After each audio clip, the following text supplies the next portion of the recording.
사도신경으로 우리의 신앙을 고백하겠습니다. 나는 전능하신 아버지 하나님, 천지의 창조주를 믿습니다. 나는 그의 유일하신 아들 우리 주 예수 그리스도를 믿습니다.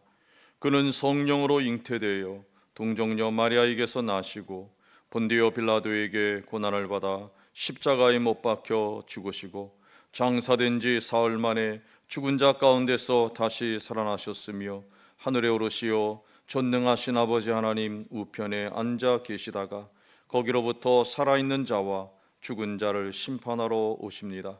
나는 성령을 믿으며 거룩한 공교회와 성도의 교제와 죄를 용서받는 것과 몸의 부활과 영생을 믿습니다. 아멘. 은혜로우신 아버지 하나님, 지난밤도 저희들을 주님의 품에 품으사 편히 쉬게 하시고 또 새로운 날을 허락해 주시며 하루 시작하기 전에 주님 만나 배울 수 있도록 주님 앞에 저희를 세워주시니 감사합니다. 이 아침에도 거룩한 영으로 저들 가운데 충만히 내주하사 주님의 거룩한 영광의 일로 우리를 불살라 새롭게 하여 주옵소서. 오늘 이 아침에도 하나님 영적인 눈이 열려 주님의 영광을 보게 하시고 우리에게 말씀하시는 주님의 말씀의 의미가 무엇인지를 바로 깨달아 알게 하여 주시옵소서. 오늘도 진리의 빛을 비추사 말씀의 의미를 바로 깨달아 알게 하시고 또 주님이 주시는 말씀을 마음에 잘 간직하게 하시고 순종하게 하셔서 30배, 60배, 100배의 열매를 맺어가는 참 하나님 나라 백성 되게 하여 주시옵소서. 이 아침에도 간구하며 부르짖는 기도마다 응답해 주셔서 더러운 영들이 떠나가며 병든 자가 나음을 입으며 삶의 문제가 해결되며 닫혔던 문이 열려지는 은혜의 역사를 경험케 하여 주셔서 살아계신 주님을 기쁨으로 간증하며 선포하게 하여 주시옵소서. 예수님의 이름으로 기도하옵나이다. 아멘. 사사기 17장의 말씀을 공동체 성경 읽기로 받도록 하겠습니다. 제17장. 에브라임 산지에 미가라 이름하는 사람이 있더니 그의 어머니에게 이르되 어머니께서 은천백을 잃어버리셨으므로 저주하시고 내 귀에도 말씀하셨더니 보소서 그 은이 내게 있나이다. 내가 그것을 가졌나이다. 그의 어머니가 이르되 내 아들이 여호와께 복받기를 원하노라. 미가가 은천백을 그의 어머니에게 도로 주매 그의 어머니가 이르되 내가 내 아들을 위하여 한 신상을 새기며 한 신상을 부어 만들기 위해 내 손에서 이 은을 여호와께 거룩히 드리노라. 그러므로 내가 이제 이 은을 내게 도로 주리라. 미가가 그 은을 그의 어머니에게 도로 주었으므로 어머니가 그 은 200을 가져다 은장색에게 주어 한 신상을 새기고 한 신상을 부어 만들었더니 그 신상이 미가의 집에 있더라. 그 사람 미가에게 신당이 있으므로 그가 에봇과 드라빔을 만들고 하나들을 세워 그의 제사장으로 삼았더라. 그때에는 이스라엘의 왕이 없었으므로 사람마다 자기 소견에 옳은 대로 행하였더라. 유다 가족에 속한 유다 베들레헴에 한 청년이 있었으니 그는 레위인으로서 거기서 거류하였더라. 그 사람이 거주할 곳을 찾고자 하여 그 성읍 유다 베들레헴을 떠나 가다가 에브라임 산지로 가서 미가의 집에 이르매 미가가 그에게 묻되 너는 어디서부터 오느냐? 나는 유다 베들레헴의 레위인으로서 거류할 곳을 찾으러 가노라. 내가 나와 함께 거주하며 나를 위하여 아버지와 제사장이 되라. 내가 해마다 은열과 의복 한 벌과 먹을 것을 주리라. 하므로 그 레위인이 들어갔더라. 그 레위인이 그 사람과 함께 거주하기를 만족하게 생각했으니 이는 그 청년이 미가의 아들 중 하나같이 됨이라. 미가가 그 레위인을 거룩하게 구별하매 그 청년이 미가의 제사장이 되어 그 집에 있었더라. 이에 미가가 이르되 레위인이 내 제사장이 되었으니 이제 여호와께서 내게 복 주실 줄을 아노라. 아멘. 이제부터 다루게 될 본문은 사사기의 후기에 해당이 되는 부분인데요, 부록이라고 불려지는 그러한 부분입니다. 지금까지는 12명의 사사에 대해서 소개를 했는데 이 사사기 저자는 이제 17장부터는 이 사사시대의 특징에 대해서 서술하고 있는 것을 볼 수가 있습니다. 이 본문의 시기에 대해서는 명확히 알 수는 없지만은 대부분의 학자들은 17장부터 21장까지의 말씀이 사사시대 초기의 상황을 우리에게 보여주고 있다, 그렇게 주장하고 있습니다. 그래서 많은 학자들은 사사기 15장과 사사기 1장과 3장, 여호수아 15장과 사사기 1장과 3장에 등장한 온니엘 시대의 이야기를 것이다, 이렇게 이제 보고 있습니다. 18장에 등장하는 단지파가 원래 받은 땅을 점령하지 못해서 이제 새로운 땅을 찾아서 라이스를 점령한 사건이 나오는데요, 이것은 여호수아 19장에 등장하는 그러한 내용입니다. 그러니까 이 4.4 시대 초기의 모습으로 볼 수 있다 하는 이야기인 것입니다. 자, 지금까지 4.4 중심으로 4.4 시대를 보았습니다. 근데 지금부터는 이웃 족속들에게 이스라엘 백성이 종로로 타게 됐던 그 배경이 무엇인지를 이 17장부터 시작되는 부록에서 설명하고 있다라고 볼 수가 있는 것입니다. 우리는 이 부록 부분을 통해서 우리 시대를 볼 수 있는 영적인 안문이 열려야 할 줄로 믿습니다. 자, 17장부터 18장까지는 두 부분 모두가 다 종교적 타락과 또 이 도덕적 타락을 다 보여주고 있지만, 특별히 대표적으로 17장과 18장은 종교적 타락을 보여주고 19장과 20장은 도덕적 타락을 대표적으로 보여준다라고 말할 수가 있습니다. 그러니까 17장과 18장 또 19장과 20장 모두가 다 종교적 타락과 도덕적 타락을 보여줍니다만은, 앞부분은 종교적 타락을 좀 더 대표적으로 보여주고 뒷부분은 도덕적 타락을 좀 더 대표적으로 보여준다, 이렇게 말할 수가 있겠습니다. 자, 17장과 18장의 관계는 미가 가정의 우상 숭배가 단 지파에게까지 확산되는 모습을 우리에게 보여주고 있습니다. 먼저 미가라는 에브라임 산지에 사는 사람의 가정을 우리에게 소개하고 있는데, 이 가정은 아주 도덕적으로 타락했고 또 신앙적으로도 아주 무지한 가정이었음을 알 수가 있습니다. 자, 1절부터의 말씀에 보면 미가라고 하는 아들이 어머니의 돈을 훔치게 됩니다. 그러자 그 어머니가 저주를 합니다. 자, 그랬더니 어떻게 되느냐? 다시 그 아들이 그 돈을 어머니에게 이제 가지고 온 그러한 내용을 다루고 있습니다. 여기 2절에 보면 잃어버리셨으므로 그런 말씀이 나오는데, 원어로 직역을 하면 가져감을 당했다, 그런 의미입니다. 수동태로 되어 있습니다. 그러니까 미가의 어머니가 돈을 도둑질 당했습니다. 근데 범인이 누구인지 모르는 상태에서 도둑에 대해서 저주를 했습니다. 그런데 아들인 미가가 어머니의 저주를 듣고서는 그 돈을 다시 돌려주게 됐다는 내용입니다. 공동 번역으로 2절을 보면 이렇게 번역을 했습니다. 그가 자기 어머니에게 말하였다. 어머니는 은화 1,100냥을 잃어버린 일이 있으시죠. 그때 어머니는 그것을 훔친 사람을 저주하셨습니다. 저도 이 귀로 어머니의 말씀을 들었습니다. 그런데 보십시오. 그 돈이 여기 있습니다. 그것을 훔친 것은 바로 저입니다. 그렇게 번역을 했습니다. 자, 그래서 그 어머니는 아들에 대해서 책망하지 않고 하나님의 이름으로 축복하고 있습니다. 2절 후반부로 보면 그의 어머니가 대답하였다. 그래? 괜찮다. 너는 야훼께 복을 받아라. 자, 이렇게 아들이 어머니의 돈을 훔치는 도덕적으로 타락한 가정이었습니다. 또 신앙적으로도 아주 무지한 가정이었음을 3절에서 볼 수가 있는데요. 어머니가 이렇게 말합니다. 미가가 은 1,100을 그의 어머니에게 도로주매 그의 어머니가 이르되 내가 내 아들을 위하여 한 신상을 새기며 한 신상을 부어 만들기 위해 내 손에서 이 은을 여호와께 거룩히 드리노라. 그러므로 내가 이제 이 은을 내게 도로 주리라.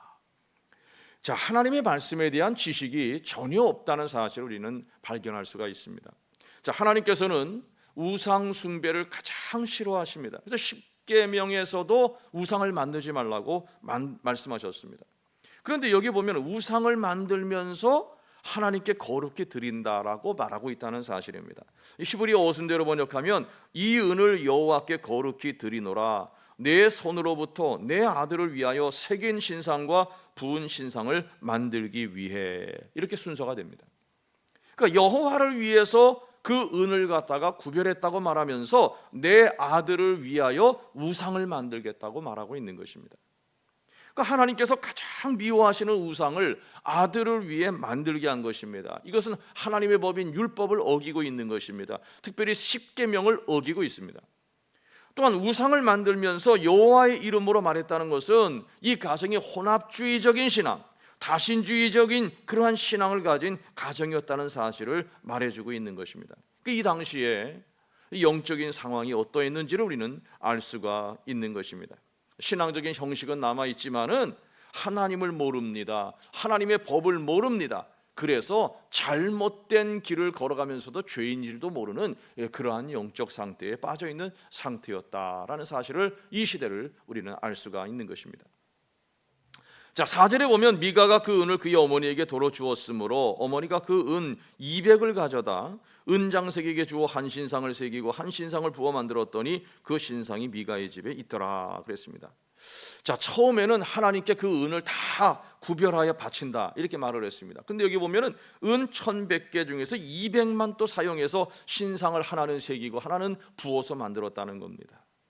자기가 하나님께 바친다고 말해놓고서도 그 맹세를 어기고 있습니다. 아나니아와 삽비라처럼 행동하고 있습니다. 5절에 보면 그 사람 미가에게 산당이 있으므로 그가 에봇과 드라빔을 만들고 한 아들을 세워 그의 제사장으로 삼았더라. 또 미가에게는, 이 아들인 미가에게는 산당이 있었다는 거예요. 신당이 있었다는 거예요. 당시 성막은 실로에 있었습니다. 실로는 에브라임에서 가까운 거리에 있었습니다. 오직 성막에서만 제사를 드리도록 율법은 명령하고 있습니다. 그런데 미가는 개인 신당을 가지고 있었다는 거죠. 이건 뭘 말하냐면 미가의 신앙은 자기 중심적인 자기 편의 위주의 신앙생활이었다는 사실을 말해주고 있는 것입니다. 절기마다 가야 하는 성막에 가기 싫어서 개인 신당을 만들어 놓고 있다는 것이죠. 여기 드라빔이라고 하는 것은 가정 신상을 말합니다. 그러니까 수호신의 역할을 했는데, 또 여기 에봇은 제사장이 하나님의 뜻을 물을 때 쓰는 우림과 둠빔을 넣어두는 그 흉패라는 주머니를 다는 제사장의 겉옷이었습니다. 그러니까 우상과 이 에봇을 같이 두는 가나안 종교의 혼합주의적인 모습을 그대로 보여주고 있는 것입니다. 거기에다가 자기의 아들 중 하나를 제사장으로 삼았다는 것입니다. 제사장은 오직 아론의 자손들에게서만 나올 수 있는 것이었습니다. 아론의 후손이어야만 제사장직을 맡을 수 있었습니다. 고라의 후손들이 제사장의 역할을 하겠다고 250명이 분향하려 하다가 불에 타 죽은 일이 있었습니다. 그런데도 불구하고 이와 같이 자기 아들 중 하나를, 에브라임 사람인데도 불구하고 제사장으로 자기가 세웠다 하는 이야기인 것이죠. 그러니까 여기서 성경에 나오는 어떤 종교적인 용어와 의복과 직분은 다 나오고 있습니다. 그러나 성경의 뜻과 명령을 완전히 거역하고 있습니다. 미가라는 이름의 의미도 여호와 같은 이가 누구냐라는 뜻입니다. 그런데도 어머니의 돈을 훔치고 우상을 모신 신당을 가지고 있었다는 거지요. 더군다나 아들을 제사장으로 세웠다는 겁니다. 이건 자기가 하나님 되어서 자기 마음대로 지금 하고 있는 것입니다. 신앙적인 용어와 직분이 있다고 해서 신앙적인 것은 아닙니다. 그것이 성경적이어야 하는 것이죠. 그러니까 하나님의 뜻에 합당해야 그것이 신앙적인 것입니다. 우리가 봉사할 때 교회를 위해서 무엇을 하자고 말하기 전에 그것이 성경적인가를 그래서 우리는 늘 생각해야 하는 것입니다. 올바른 봉사를 하기 위해서는 모든 예배를 성실히 참여해서 강단을 통해서 선포되는 하나님의 말씀을 잘 배워야 하는 것입니다. 그래야 성경적인 온전한 봉사가 나올 수가 있는 것입니다. 자, 이러한 시대를 한마디로 이렇게 표현했습니다. 6절에 보면 그때는 이스라엘의 왕이 없었으므로 사람마다 자기 소견에 오른 대로 행하였더라. 자, 하나님께서 하나님 나라인 이스라엘의 왕이십니다. 그런데 저마다 자기가 스스로 왕이 되어서 하나님과 하나님의 말씀을 무시하고 자기 마음대로 행하고 있었다 하는 이야기인 것입니다. 자, 이제 7절부터 한 레위인을 만나게 되는데요, 미가는 그 레위인을 자기 신당의 제사장으로 삼습니다. 7절을 봅니다. 유다 가족에 속한 유다 베들레헴에 한 청년이 있었으니 그는 레위인으로서 거기서 거류하였더라 그랬습니다. 자, 당시에 하나님께서는 레위인들을 각 이스라엘 영토에 다 분산시켜서 거주하게 만드셨습니다. 그래서 그곳에서 하나님의 말씀을 가르치게 하셨습니다. 자, 그런데 바로 이 유다 베들레헴의 거주지를 가졌던 레위 사람인 청년 한 사람이 있었다는 겁니다. 그런데 8절에 보니까 그 사람이 거주할 곳을 찾고자 하여 그 성읍 유다 베들레헴을 떠나가다가 에브라임 산지로 가서 미가의 집에 이르매 그랬습니다. 자, 유다 베들레헴에 본래 이스라엘 백성들이 거주지를 주어야만 했습니다. 그런데 거주지를 제대로 얻지를 못해가지고 레위인이 자기가 있어야 할 곳을 떠나서 새로운 거주지를 찾아서 에브라임 산지까지 왔다는 것이죠. 그리고 미가의 집에 이르게 됐다는 겁니다. 9절에 보니까 미가가 그에게 묻되 너는 어디서부터 오느냐 하니 그가 이르되 나는 유다 베들레헴의 레위인으로서 거류할 것을 찾으러 가노라 하는지라 그랬습니다. 이 본래 레위인들은 하나님이 정해 놓으신 그 거주지에서 생활하면서 그 지역에 있는 백성들이 하나님께 바치는 11조를 가지고 생활하게 하셨습니다. 그런데 그 거주지를 떠났다는 것은 무엇을 의미하느냐 하면 레위인들에 대한 백성들의 의무를 그 지역 사람들이 지키지 않았다는 사실을 말해주고 있는 것입니다. 자, 그러자 10절에 보니까 미가가 그에게 이르되 내가 나와 함께 거주하며 나를 위하여 아버지와 제사장이 되라. 내가 해마다 은 열과 의복 한 벌과 먹을 것을 주리라 하므로 그 레위인이 들어갔더라. 여기서 말하는 아버지는 이 가족이 따라야 할 뜻을 제시하는 어떤 권위 있는 존재를 상징하는 것입니다.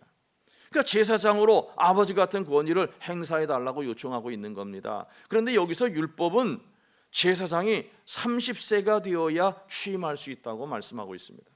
그런데 여기서 사용된 청년이라는 말의 의미는 나르라는 이 히브리 단어를 쓰고 있는데 유아기부터 청소년기까지의 소년을 의미하는 그러한 단어입니다. 그러니까 자격이 없는 사람이, 아직 제사장이 될 자격이 안 된 미성숙한 그러한 소년이었다 하는 이야기입니다. 그런데 여기 보면은 또 나를 위하여라고 말하고 있다는 것이죠.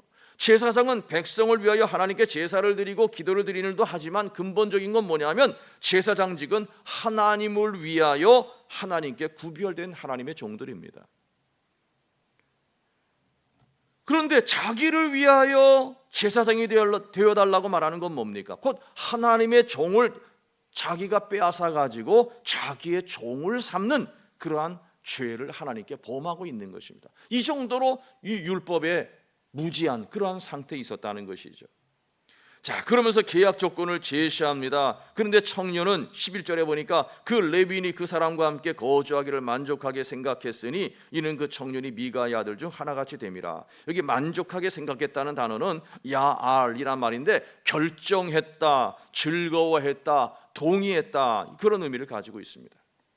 그러니까 하나님의 종으로서의 권위는 사라져버리고 그저 사람으로부터 보호받는 아들처럼 되고 말았다는 것을 의미하는 것입니다. 그러니까 단지 복이나 빌어주는 싹군 사입이 제사장이 되었다는 것을 의미합니다. 사입이라는 말의 의미가 무엇입니까? 겉으로는 비슷하지만은 속은 완전히 다름 또는 그런 것, 그런 의미를 가지고 있습니다. 그러니까 미가의 아버지가 아니라 미가의 종이 된 것입니다. 하나님을 위해 구별된 레위인으로서의 정체성을 잃어버리고 만 것입니다. 12절을 보면 미가가 그 레위인을 거룩하게 구별하며 그 청년이 미가의 제사장이 되어 그 집에 있었더라. 이에 미가가 이르되 레위인이 내게 제사장이 되었으니 이제 여호와께서 내게 복 주실 줄을 아노라 하니라 말하고 있습니다. 미가가 제사장을 거룩하게 구별했다는 것입니다. 그래서 미가의 제사장이 됐다는 겁니다. 하나님이 하셔야 할 일을 미가가 임명했습니다. 그래서 하나님의 제사장이 아니라 사람인 미가의 제사장이 되고 말았다는 것입니다. 본래 제사장직은 선임 제사장의 기름 부어서 그 제사장직이 이어지게 되어 있었습니다. 그런데 지금 미가가 이 제사장을 갖다가 자기 마음대로 임명했다는 거죠. 그러니 미가의 제사장, 그 사람의 제사장일 수밖에 없는 것입니다. 그리고도 미가는 레위인을 자기의 제사장으로 세웠기 때문에 복 주실 줄 알았다는 겁니다. 엄밀하게 말해서 레위인은 제사장을 돕는 자들이지 제사장이 될 수도 없는 자들입니다. 제사장은 아론의 후손이어야만 했습니다. 그러니 레위인이기는 해도 제사장이 될 자격은 없는 자입니다. 그런데도 미가는 자기 마음대로 신앙생활하면서 복 주실 줄 알았다는 겁니다. 여러분, 신념과 믿음은 다른 것입니다. 자기 생각대로 믿는다고 복 받는 것이 아니라 바로 신념대로 그렇게 자기의 신념을 믿는다고 해서 복 받는 것이 아니라 하나님의 말씀을 믿고 지켜서 행해야 하나님의 복을 받게 되는 것입니다. 이러한 신앙적 타락이 결국 주변 가나안 족속에게 괴롭힘을 당하게 된 원인이었음을 말해주고 있는 것입니다. 하나님의 말씀에 대한 무지가 이러한 결과를 가지고 오게 되었던 것입니다. 자, 미가의 가정은 왜 이런 잘못을 저지르게 되었을까요? 그 시대는 왜 하나님이 왕이심에도 왕으로 섬길 줄 모르고 자기 마음대로 행했을까요? 두 가지 이유를 생각해 볼 수 있습니다. 첫 번째는 바로 종교인의 타락입니다. 누군가 하나님의 말씀으로 행하도록 가르쳐주는 지도자가 없었기 때문인 것입니다. 레위인은 각지에 흩어져서 하나님의 율법을 가르쳐야 할 자들입니다. 그런데 레위인이 우상 신전의 제사장이 되었다는 겁니다. 그 사명을 잃어버렸다는 겁니다. 하나님의 율법에 대한 지식이 없다는 겁니다. 오늘 우리 시대가 희망이 있으려면 성경 말씀을 성경 말씀 그대로 가르치는 목회자가 많아야 하는 것입니다. 에스라와 같은 결단을 한 목회자가 많아야 합니다. 에스라 7장 10절은 말합니다. 에스라가 여호와의 율법을 연구하여 준행하며 율례와 규례를 이스라엘에게 가르치기로 결심하였었더라. 그리고 더 중요한 게 뭐냐면 목회자를 통해서 배운 말씀대로 살려고 애쓰는 성도님들이 많아야 한다 하는 것입니다. 그런 교회가 많을 때에 민족의 희망이 있는 것입니다. 그러나 타락한 종교인 배후에는 바로 타락한 백성들이 있었습니다. 레위인이 방황하게 된 이유가 무엇입니까? 각 지파가 책임져야 할 레위인에 대한 의무를 행하지 않았기 때문입니다. 목회자가 목회에만 전념하도록 여건을 마련해 주는 것은 바로 하나님께서 세우신 성도님들의 의무인 것입니다. 두 번째로 경건의 습관이 무너져 버렸기 때문입니다. 하나님께서는 1년 3차 성소를 방문해서 하나님께 예배로 감사를 표하라고 말씀하고 계십니다. 만약에 하나님의 명령대로 1년 3차 성소를 방문했다고 한다면 그들은 그 성소에서 제사장을 통해서 하나님의 말씀을 배울 그러한 기회를 가지게 되었을 것입니다. 절기를 지킬 때마다 성경을 봉독하게 되어 있습니다. 그러니까 하나님의 말씀을 배우게 되는 거예요. 출애굽의 역사를 배우게 되고 하나님의 법을 배우게 되는 것입니다. 그런데 그것이 이루어지지 못했기 때문에 성경에 무지한 자들이 되고 말았고, 그래서 그들은 도덕적으로 타락할 수밖에 없었다는 것이죠. 가나안 종교와 아무 다를 바 없는 그와 같은 타락한 종교 행위를 행하게 되었다 하는 것입니다.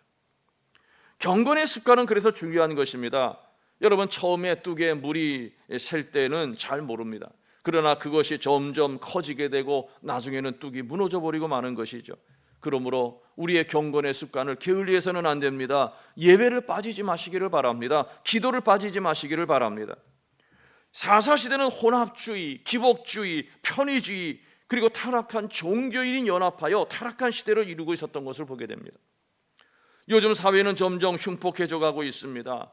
교회는 가난한 성도가 늘어나고 있다고 말합니다. 신앙에 열심히 식어가고 있습니다. 오늘 이러한 시대에 나의 신앙은 성경적인가 뒤돌아보아야 그래야 민족의 희망이 있다는 사실을 오늘 말씀은 우리에게 경고해 주고 있습니다. 영적으로 깨어나서 하나님을 더 가까이 하고 말씀을 가까이 하고 말씀 배우기에 힘쓰고 기도하기에 힘써서 인격적으로 하나님을 가까이 함으로 늘 하나님을 기쁘시게 하는 삶을 삶으로 민족의 희망이 되는 우리 모두가 되기를 주님의 이름으로 축원드립니다. 오늘 주신 말씀을 생각하면서 함께 기도하기를 원하고 또 교회를 위해서 기도해 주시고 나라와 민족을 위해서 기도해 주시고 또 세계 복음화를 위해서 기도할 수 있게 되기를 바랍니다. 또 우리의 친족들의 구원을 위해서 기도할 수 있게 되기를 바랍니다. 함께 기도하겠습니다.